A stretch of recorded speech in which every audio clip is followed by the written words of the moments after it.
Do que significa isso, nós vamos falar durante o programa. Na coluna Tá de Férias, nós queremos dar uma força danada para a leitura, né? Dos adultos, das crianças, tá com as crianças, leva para a biblioteca. Tem a coluna também Faça Você Verão, com esse calorão, né? Que tal você aprender? Você já não sabe, né? Mas é sempre bom dar uma força. Como é que você cuida da sua pele no verão? Umas dicas de uma dermatologista muito legal. E na coluna Gentileza, você vai conhecer a Priscila, gente. A Priscila ela emociona a gente. Ela tem paralisia cerebral, escreveu 2 livros com os pés, tá? Tem a nossa enquete também. Vai lá, vota. Quem te estimula, né? Quem te estimulou a se tornar um leitor, uma leitora? Vai lá no facebook.com/Brasil das Gerais. Dá tempo de votar, Daqui a pouquinho a gente fala. Então, sorria. Você está no seu Brasil das Gerais.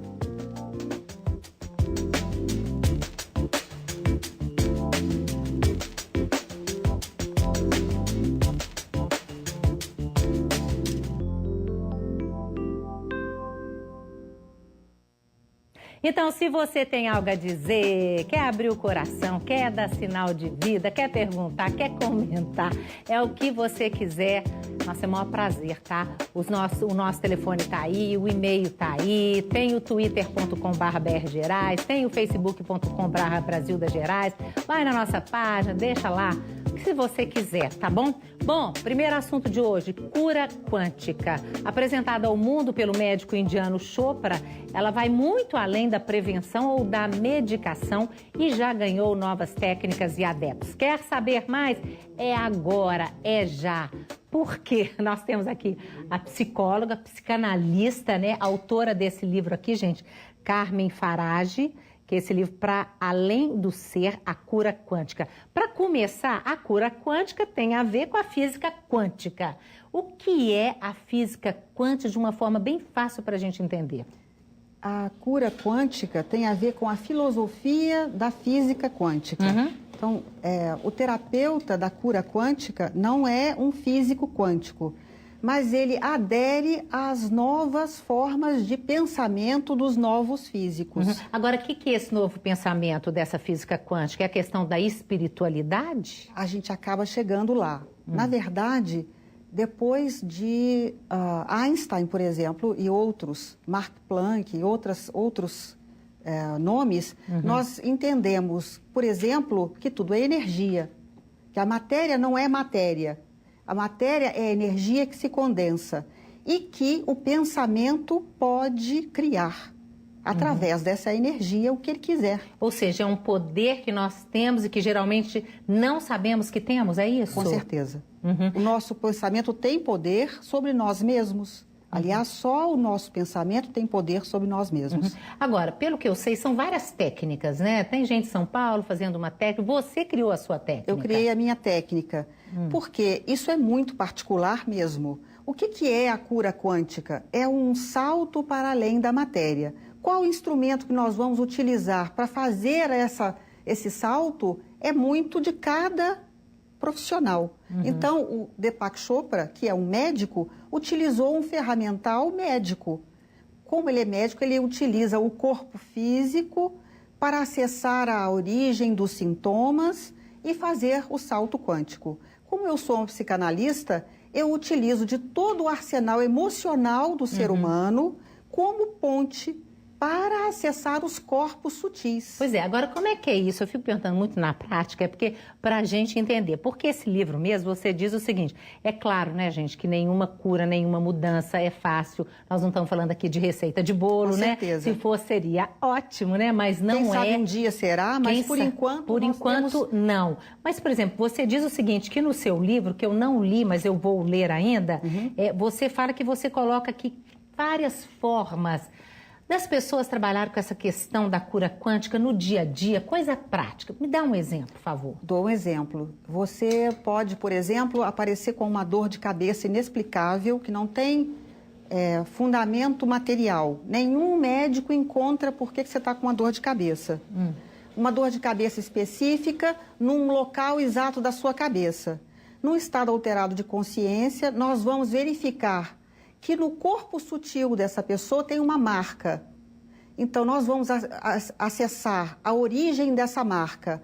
Eu tenho um caso, por exemplo, de um homem que apareceu com uma dor de cabeça no lado da cabeça e ele viu, então, uma mancha negra, mas de olhos fechados, num estado alterado de consciência. Após retirar essa mancha negra com a técnica de pulsos de luz, pulsos energéticos, nós acessamos a memória supraconsciente dele. O que é isso, memória supraconsciente? Para além desta vida. De outras vidas, ou seja, tem que acreditar em vidas passadas. Ou não tem que acreditar, não. Você tem que, pelo menos, dar o braço a torcer ou experimentar. Certo? Tá bom, ok. E aí? Mas eu quero explicar que, mesmo que seja imaginação da pessoa, ela criou um arsenal inconsciente para justificar aquilo. Você não tem que acreditar em vidas passadas para trazer algo que você mesmo criou, tá? Então, nós vamos acessar uma história, por exemplo, esse homem, ele viu que na última vida ele sofreu um acidente e bateu um objeto neste local da cabeça dele. E ele, então, desmaiou e desse desmaio ele teve uma concussão e veio a óbito. Então, ele ficou com uma marca. Geralmente, os registros emocionais deixam marcas no nosso corpo sutil, no nosso perispírito. Mas ele tomando conhecimento disso, libera essa... É parte do tratamento. Ele primeiro toma consciência, então ele já sabe de si algo. Sim. Nós utilizamos as técnicas energéticas, onde ele mesmo vai praticar a limpeza desse corpo sutil. Como? Através dos pulsos energéticos, é a técnica que eu criei. Sim. Nós fazemos contagens de condensação de pulsos de luz através da mente no local. Quando está tudo limpinho, que ele visualiza, não eu, ele visualiza o local limpo, nós vamos partir para outra etapa, que é a ressignificação do fato que ele viu. Entendi. Então, ele elabora em si... E consegue sair daquilo, né? Consegue sair Agora, daquilo. você tinha hérnia de disco, sofreu, porque é uma dor imensa. Quem tem sabe, né? Sim. E o seu caso era cirurgia, que você contou, né? Sim, eu sentia os primeiros sintomas, uma dor muito forte. E na primeira semana eu ainda tentei levar, assim, trabalhar, fazer minhas coisas diárias normais. Mas a dor foi ficando muito forte, muito intensa. E aí eu procurei fazer um exame que me mostrasse a causa daquela dor. Por que estava causando aquela dor física. Você fez tudo, ressonância? Aí eu fui fazer a ressonância magnética, né? Porque eu não quis buscar nem a tomografia, nem radiografia. Eu fui direto na ressonância já para achar o que era, porque ela é mais completa. Então, depois da ressonância foi verificado que tinha uma hérnia de disco volumosa, acho que na C2, na C3, eu tenho aqui o laudo, se precisar ser avaliado. Tem na C2, C3, uma hérnia de disco, tinha na C2, na C3, uma hérnia de disco volumosa. Mas aí você fez os tratamentos para dor, aquela coisa toda, e aí falaram que era cirurgia, você não quis fazer, e você foi fazer um tratamento de cura quântica em São Paulo. Sim, eu fiz fisioterapia, busquei no clínico saber o que eu precisava tomar, qual remédio podia aliviar a dor, e o médico me disse, sim, que só tinha formas de aliviar essa dor e abrandá-la, mas que ela poderia retornar em várias etapas da minha vida e que eu não poderia exagerar no peso, né? São recomendações ponderáveis e que eu acolhi, né? Só que a dor não passava, eu vivia de remédios. E eu tive até que tomar remédio para o estômago de tantos remédios anti-inflamatórios que eu estava tomando. É terrível. E aí eu fui como uma alternativa buscar saber da cura quântica, pois eu tinha uma pessoa que eu já conhecia que trabalhava com a cura quântica. Lá em São Paulo, né, no caso? Conheci em São Paulo, sim. Foi o Ricardo Oliveira e a Silvana da Cunha, já conhecia também. E aí eu fui buscar conhecer mais, me aprofundar e fui buscar fazer o toque quântico. Pois é, como é que é isso? Que tratamento que foi esse que te tirou essa dor e que te praticamente curou, né? Sim. Aí eu fui conhecer o toque quântico. Foi me apresentado pelo Ricardo Oliveira, que é terapeuta. Ele é facilitador da TQC, Transformação Quântica da Consciência. Que é uma outra técnica diferente da sua, né? Também. É Transformação Quântica da Consciência, cura quântica. Sim. E ele começou os trabalhos e aprofundar-se também com a Silvana da Cunha. Aí eu fui buscar fazer o toque quântico com ele. Ele é terapeuta. Eu fui buscar com ele. Como e é aí que eu esse fiz... toque quântico? O toque quântico é o seguinte, são toques intuitivos pelo corpo. Tá, não são te toques toca, fortes. Não chega a ser um toque bem ligeiro, bem leve. Não chega a tocar em várias forte. partes do em corpo? várias partes do corpo, partes... É como se fosse um reiki, gente? Não, É isso que eu tô pensando. não, o toque não é tão importante, é para quebrar um paradigma de crença da pessoa que está sendo atendida. Porque, e você na verdade, já acreditava? muitas pessoas acreditam que tem que ter o toque. Pois é, mas você já acreditava? Assim, Na verdade, eu já fazia trabalhos de meditação, terapias indígenas e trabalhos com yoga. Então você já tinha, você já era... Já era mais dentro desse lado mais aberto à cura, à cura alternativa. Né? Que eu acho super não só a interessante. cura medicinal. Né? Eu acredito também no remédio que é um chá ali, uma erva, uma coisa, sabe, que a gente traz da nossa avó, que é sentar, tomar um chá ali de uma erva cidreira e curar uma gripe, por exemplo. Entendi. Então eu também sou aberto a isso. Então eu fui, né, como alternativa, porque eu fui buscar o médico falou que só tinha forma de aliviar a dor e eu queria curar. Com certeza. Então, você não queria sentir, não queria nem fazer fazer cirurgia, né? A cirurgia invasiva era a última alternativa, né? Cartada. Mas aqui, o que você fez e que você conseguiu, você vai contar daqui a pouquinho pra gente, pode ser? Claro. Daqui a pouquinho, gente, por quê? Porque agora eu vou até levar esse CD aqui, porque agora é hora da nossa coluna Tá de Férias.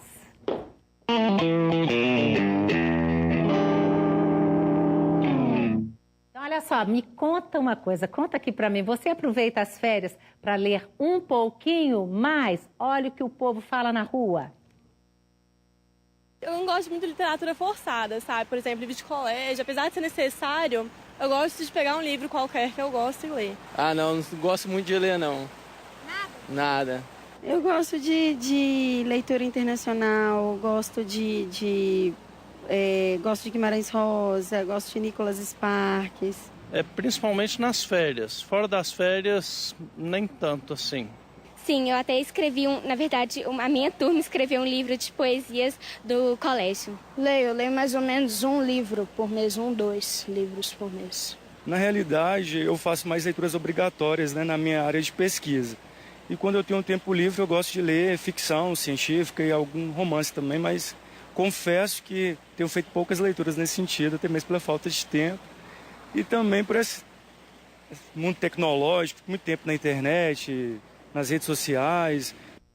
Pois é, gente, mas a internet pode ser um ótimo meio para você ler também. E aquele menino lá, aquele jovenzinho, deve ter o quê? Uns 10 anos, né? Mais ou menos, 11 anos. Falou que lê 2 livros ao dia. Esse aí, ó, tá com tudo. Porque eu estava lendo hoje à tarde a entrevista da estudante que tirou o primeiro lugar em redação do Enem. E ela falou o seguinte, que ela lê mais de 2 livros ao mês. Ou seja, quem lê muito, escreve bem. Vamos ver se eu estou certinha daqui a pouquinho com a professora que eu vou conversar com ela.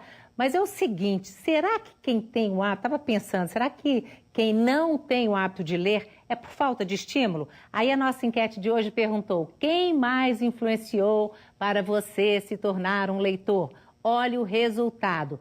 59%, gente, das pessoas que nos responderam disseram que foram os pais que mais influenciaram. 21% a escola, 7% amigos e 13% descobriram a leitura sozinhos. Olha que legal também, né? Então, você vai conhecer agora uma mãe que estimula os filhos a lerem. Olha só. Os olhos dessas crianças brilham só de entrar na biblioteca. E quem as acompanha é a mãe, Sandra, que faz questão de levar os filhos para uma das tarefas mais divertidas das férias, ouvir uma boa história. A literatura sempre fez parte do cotidiano dessa família. A questão da leitura, eu acho que é importante se introduzir desde cedo na criança, porque é uma coisa das mais importantes. A língua portuguesa ela é base para tudo, né? Então, além de aumentar a sua capacidade linguística, tem a história do lúdico para as crianças, que a história fica, para cada criança, uma imaginação, ela fica com mais vontade de querer ler, de querer descobrir, quer saber o final. E Sandra tem razão. Segundo a Academia Americana de Pediatria, ler para os bebês desde o nascimento fortalece o vínculo e estimula a aquisição da linguagem no futuro. Então, que tal aproveitar estas férias para levar a garotada em uma divertida biblioteca? Ó, gente, é nas férias, nos fins de semana, de manhã ou de tarde, né? E essa biblioteca que a gente mostrou aí na reportagem é a Biblioteca Infanto-Juvenil aqui de Belo Horizonte, que fica ali na Rua Carangola, sabe? No bairro São Pedro. Santo Antônio, bairro Santo Antônio, mas nós temos várias bibliotecas no estado, não deixe de ir, temos inclusive a Biblioteca Estadual Luiz de Bessa, que é na Praça da Liberdade, e lá tem também o setor infantil, quer dizer, tem várias bibliotecas aí pela cidade, né? Então, aqui no estúdio com a gente, nós recebemos a primeira visita da Clarice, gente. A Clarice é essa moça bonita, que é nossa seguidora no Twitter e veio aqui ver o programa de pertinho, a gente ficou super feliz, tá? E depois eu vou conversar agora também com a psicopedagoga Lucinéia Toledo, que é também compositora e cantora, trouxe aqui para mim, falei para ela vir aqui um dia cantar esse CD dela, Risco, Lu Toledo. Primeiro, Clarice, você é estudante de letras, né? Sou estudante de letras. Se ama ler, né? Amo, gosto muito de ler, gosto de escrever também. Que legal. Tem algum livro que marcou a sua vida? Porque às vezes, gente, pode parecer bobagem, não, mas tem gente que já me contou o seguinte, que apenas um livro mudou a vida dela. Às vezes muda mesmo, tem esse poder, não tem? Eu tenho 2 livros. Eu tenho uma referência da adolescência, que é o livro de Paris com Amor, do Lino. E agora, depois que eu entrei na universidade, A Hora da Estrela. Opa, essa Hora da Estrela eu já li. Agora me conta uma coisa, você é nossa seguidora tem anos, né? Já, bastante tempo, mais de 10 anos. Opa, isso é um orgulho pra gente receber você aqui, tá? E você, Lu, me conta, primeira coisa, por que o brasileiro lê tão pouco? É falta de estímulo mesmo? Eu acho que sim. Primeira coisa, eu acho que a gente tem muito pouco equipamento e o próprio projeto de educação do país não estimula a leitura. Então, os pais normalmente vêm, às vezes, de famílias muito mais pobres mesmo, de periferia, que não desenvolvem esse hábito da leitura. As escolas, normalmente, também, os currículos são muito fragmentados, muito pouco trabalha com arte, com música, com as múltiplas linguagens, né? Então, isso é fundamental, né? E quando os pais têm o hábito de ler, a criança acaba seguindo esse exemplo, porque a gente aprende muito pela imitação. A criança imita muito com os certeza. pais. Agora, né? Você acha essa coisa, né? O resultado da enquete deu 59%, 60% leem porque foram influenciados pelos pais. Mas a gente sabe que tem muita família que tem muita dificuldade, a gente sabe disso, você está falando isso, né? De quem é? Você acha que é a responsabilidade da influência ou desse estímulo é mesmo da família ou é da escola? Eu acho que primeiramente é da família, porque quando a criança nasce, né, ela é introduzida na cultura e na própria história por esses pais, são os primeiros adultos de referência da criança. Então, se a família não tem esse tipo de estímulo, a criança já vem para a escola com uma história muito fragmentada. Ela sabe muito pouco da sua própria história. Com certeza. Né? Essa, por exemplo, achei interessantíssimo que a Associação de Pediatria Americana, as orientações que eles dão para os pediatras, do mesmo jeito que toma vacina, faz isso, aquelas coisas todas que a gente sabe, né? Fala também, você tem que ler para o seu filho, bebezinho lá, 1 mês, dias, você pega, senta lá, vai ler.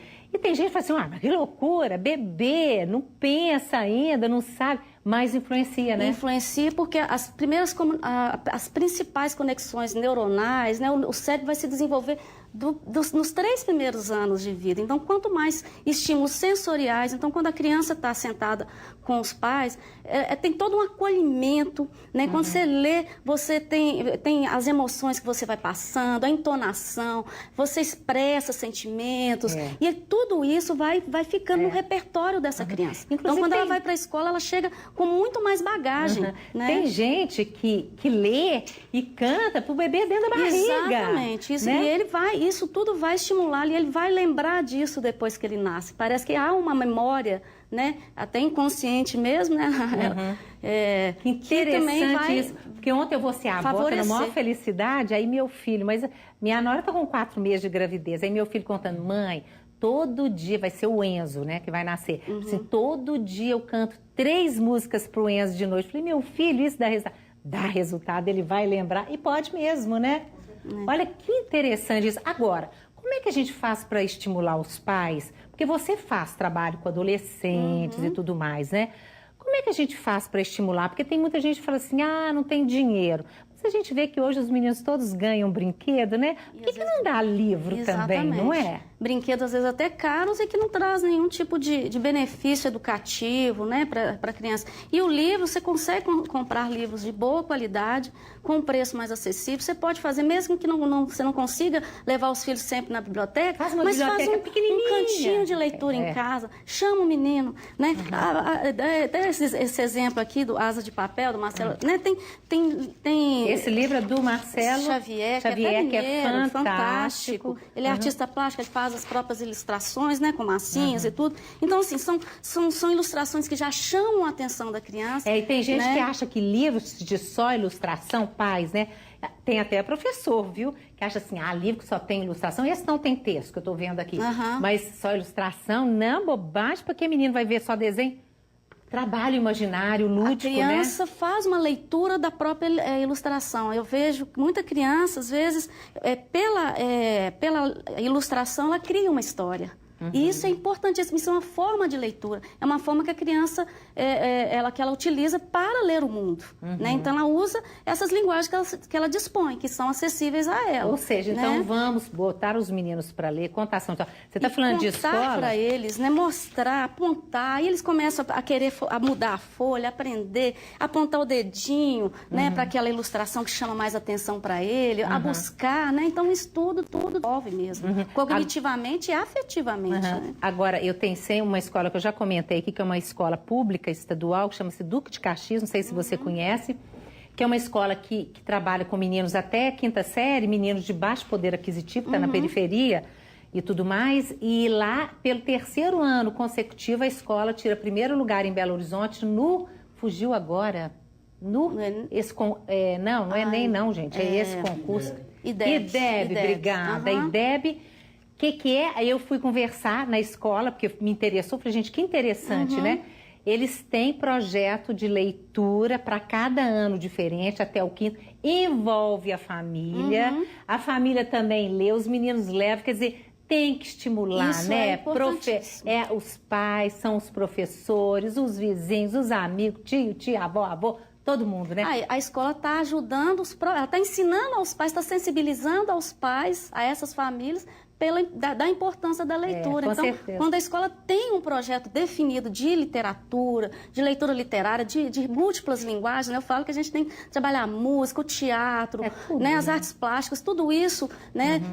Em conjunto, dialogando com a literatura, isso é super importante. Quando a escola tem isso muito claro, normalmente os resultados dos alunos são muito melhores. Né? Não, gente, vamos apostar nisso, na questão da leitura mesmo, porque a gente viu, né, o resultado do Enem esse ano, mais de 500 mil alunos, zero, bolinha em redação, né? É porque esses meninos não estão lendo, né? Exato. Porque quem lê dá conta de escrever direitinho e bem. Mas olha só, entra lá no site da redeminas.tv e participa da nossa promoção de livros, muito legal. A gente agora vai fazer várias promoções lá no site de livro, participa. A gente avisa no Facebook para vocês também, mas quem quiser participar, redeminas.tv, tá? E agora, a coluna Delicadezas, que eu amo essa coluna, você vai conhecer a Priscila, que tem paralisia cerebral. Ela manda brasa, gente, e acabou de lançar o 2º livro dela. Dá uma olhada.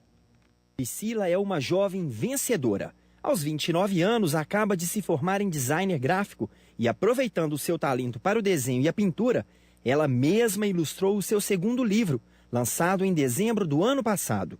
Um dia a Priscila falou comigo, mãe, eu tenho um livro pronto, né? Eu preciso, né? Eu quero editar meu livro, que foi o primeiro livro. Aí nós começamos a olhar, né? Então, assim, muito naturalmente. Sempre gostou de desenhar. Desde pequena, elas mais novas, elas faziam os desenhos. A mãe, Dona Geralda, é fiel escudeira da Priscila para tudo. Amor que faz as limitações serem minimizadas. É difícil até imaginar que a Priscila leva uma vida tão comum. A Priscila, desde cedo, o cognitivo dela totalmente preservado, sempre atenta, esperta, dando conta de tudo. Começou na escola, frequentando a escola como qualquer outra criança. Isso foi surgindo, foi natural. Não existe um momento. É igual uma criança que não tem deficiência. E os sonhos da Priscila não param aqui. A mãe diz que a jovem sonha em viajar o mundo e fazer novos cursos. Já estou pensando em ver um curso de desenho, ela quer melhorar mais ainda o inglês, curso de inglês, sabe? Melhorar mais o inglês, que a gente parou o inglês. Ô, Priscila, você vai conseguir ser muito mais. Obrigada, tá? Obrigada mesmo por você ser essa pessoa maravilhosa, né? Que exemplo. E é com esse exemplo tão fofo que a gente vai pro intervalo, mas daqui a pouquinho a gente volta, aí nós continuamos a nossa conversa sobre cura quântica. Até já.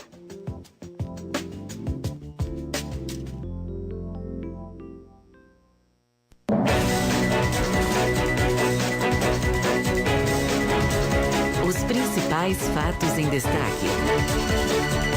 As notícias do Brasil e do mundo.